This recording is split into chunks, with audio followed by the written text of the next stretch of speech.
네, 다음은 주간 섹션 시간입니다. 매주 이 시간 환경 관련 이슈 대해서 말씀 나눠보고 있고요.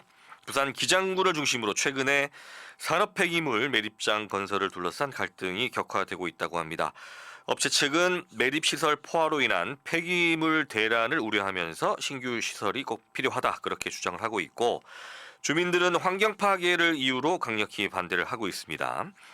환경단체에서는 지금의 사태가 단순히 찬성과 반대의 문제가 아니라 부산시의 무책임한 정책 부재가 낳은 예고된 결과라고 지적을 하고 있습니다.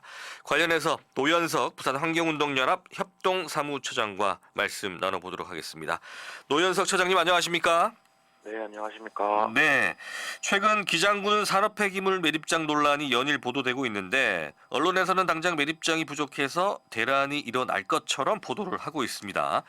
시민단체에서는 이 상황을 갑작스러운 위기가 아니다라고 이렇게 지적을 하셨는데 이렇게 보시는 이유가 있습니까? 네, 지금 상황은 매립장이 갑자기 부족해진 문제가 아니라 산업 폐기물 관리 정책이 부재했던 결과라고 볼 수 있습니다. 네.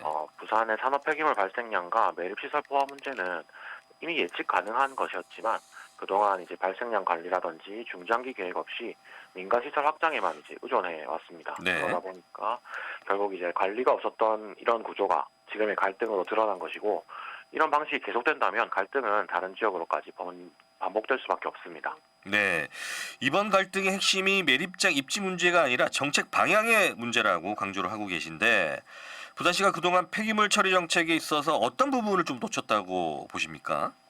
네, 저희는 문제의 핵심은 이제 입지가 아니라 정책 방향이라고 보고 있는데, 네. 폐기물이 늘어나면 시설을 늘린다 이런 방식이 반복되니까 이제 발생 자체를 줄이려는 정책이 거의 없었던 겁니다. 네, 산업 폐기물은 아무래도 발생 주체가 분명한 만큼 감량 목표와 관리 기준을 세울 수 있는데 그 역할을 공공히 하지 않았고요. 네. 그러다 보니까 이제 지역별로 시기별로 매립장 갈등이 계속해서 반복되고 있는 것입니다. 네. 자, 그러면 처장이 보시기에 이 산업 폐기물을 발생 단계에서 억제를 하고 재활용을 확대하는 게 이 현실적으로 좀 가능한 대안이라고 보시는 거죠? 어떻습니까? 네네, 가능합니다.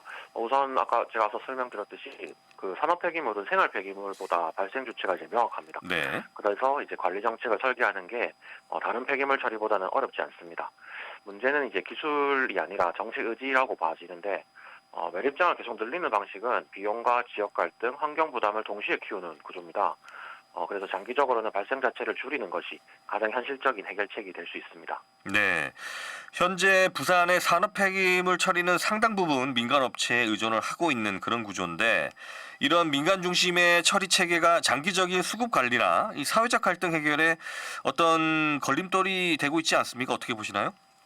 현재 구조에서는 아무래도 이제 폐기물이 줄어든다는 것은 곧 이제 사업자의 이익과 충돌하는 구조가 될 수밖에 없죠. 네. 네, 그런데 이제 처리 시설이 민간 중심으로 운영이 되면 수급 관리가 이제 시장 논리에 좀 좌우가 되고 또 가치가 있는 자원만 부분 처리하는 문제가 발생할 수 있고요. 네. 그러다 보니까 이제 나온 폐기물은 처리해야 되니까 네. 지역 간의 이제 폐기물 이동이라든지 혹은 과잉 반입 문제가 또 발생할 수 있습니다. 네, 이런 구조에서는 장기적인 감량 정책이나 사회적 합의가 당연히 만들기 어렵겠죠. 네. 그러다 보니까 이제 공공이 이제 최소한의 관리 기준과 수급 조정 역할을 해야 이런 갈등들을 점차 줄일 수 있을 것입니다. 네. 부산시의 산업 폐기물 발생량과 처리 현황을 투명하게 공개하라고 요구를 하셨습니다. 현재는 이런 기본적 데이터가 시민들에게 제대로 공유되지 않고 있다는 그런 지적이신 거죠, 그렇죠? 네네. 산업 폐기물은 어쨌든 그 시민생활과 환경에 직접적인 영향을 주는 사안인데도 발생량이라든지 처리 흐름이 시민이 쉽게 확인하기가 좀 어렵습니다. 네. 예, 그 발생 총량이나 처리 방식, 또 외부의 반입 여부 같은 이런 핵심 정보가 정기적으로 공개되지 않으면 이런 감량이라든지 이런 정책 논의 자체가 좀 불가능할 테니까요. 이런 갈등을 줄이기 위한 첫 단계는 무엇보다 투명한 데이터 공개라고 볼 수 있습니다. 네. 네, 그래서 부산시는 이제 발생량과 처리 현황을 이제 정기적으로 좀 공개할 필요가 있다고 봐집니다. 올해부터 처장님, 수도권에서는 생활 폐기물 직매립 금지 정책이 시행이 됐다고 하는데, 자, 이게 어떤 건지 좀 저희들 여쭤보고 싶고, 또 산업 폐기물 분야에서도 부산시가 이 벤치마킹하거나 즉각적으로 좀 도입해야 할 그런 제도가 있는지 모르겠습니다. 어떻게 보시나요? 네, 수도권 직매립 금지 정책은 올해 이제 1월부터 시작을 했는데 이제 바로 매립을 못하게 하는 그런 정책인 거죠. 그런데 이제 그 매립장의 준비도 제대로 안 돼 있다 보니까 지금 뭐 다른 지역으로 이제 이동하는 이런 대란이 일어나고 있는데 네. 사실 이 직매립 금지 정책은 2021년도에 제도가 확정되고 벌써 5년 정도의 준비 기간을 거쳐서 이제 시행된 정책이거든요. 네. 네. 그런데 이제 폐기물 정책은 이렇게 뭐 어제 발표해서 오늘 하는 그런 갑자기 전환되는 게 아니라 이런 충분한 준비와 단계적 계획이 필요하다는 점을 보여줬던 사례라고 보는데 부산은 그동안 산업 폐기물 관리 방향을 전환할 수 있는 시간이 있었음에도 불구하고 발생량 관리나 매립 의존도를 줄이기 위한 정책 논의를 이제 충분히 하지 못한 거죠. 네. 그러다 보니까 이런 지금 수도권 직매립 금지 정책에 따른 이런 피해 상황들이 그거를 이제 반면교사 삼아서 이제는 매립시설 확대 논의에 머물 게 아니라 또 발생 억제와 재활용 확대를 중심으로 한 정책 전환을 이제 서둘러야 할 것 같습니다. 네. 뭐 이와 직접적인 연결고리를 짓기는 그렇지만 이 생곡 매립장도 여러 가지 논란들이 참 많더라고요. 네. 네, 맞습니다.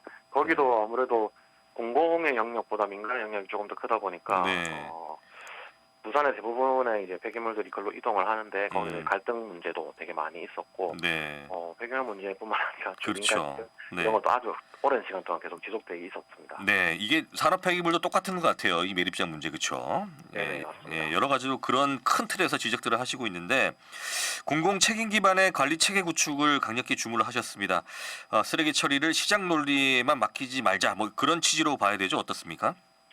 네, 그 모든 처리를 이제 공공이 직접 하자 뭐 이런 건 아닌데 다만 이제 폐기물 처리는 이제 공공성이 좀 강한 영역이다 보니까 계속 제가 거듭 말씀드리지만 네. 발생량 관리라든지 처리 용량 조정, 뭐 정보 공유 같은 이런 핵심 기능들은 아무래도 공공이 책임져야 한다 이런 뜻입니다.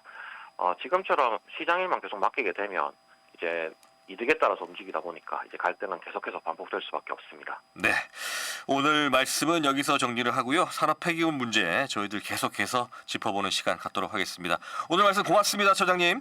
네, 고맙습니다. 네, 지금까지 노현석 부산환경운동연합 협동사무처장이었습니다.